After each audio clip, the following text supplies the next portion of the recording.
Soutien au PNDS, une image du monde syndical main dans la main avec l'exécutif, décrit Siroya à propos de ces organisations syndicales qui sont allées réaffirmer au Premier ministre leur soutien au PNDS avec des propositions à l'appui.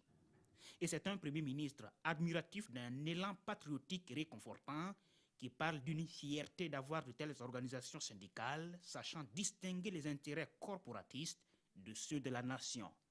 Le journal relève tout de même les notes discordantes de ce monde syndical, avec la CGTB rejetant toute idée de soutien à un programme gouvernemental.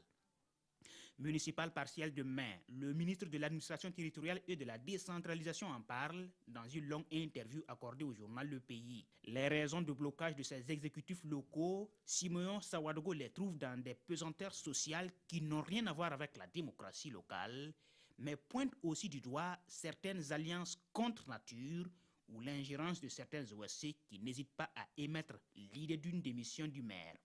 Et le ministre d'évoquer le scrutin de liste uninominal, une des propositions permettant aux électeurs de connaître d'office les prétendants à la mairie. Première rentrée parlementaire de la Troisième République en Côte d'Ivoire, et Guillaume Soro parle de réconciliation nationale.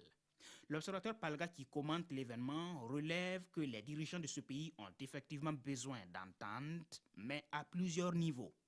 D'abord, entre le RDR et le PDCI, les partis frères désunis, ou entre Soro et Bakayoko, le ministre de l'Intérieur, dont les faux semblants cachent mal leur inimitié, ou encore entre ces deux derniers et le tout premier ministre de la Troisième République, Amadou Gon Coulibaly, qui semble avoir pris l'ascenseur. Tout ça dans un contexte de course à la succession en 2020.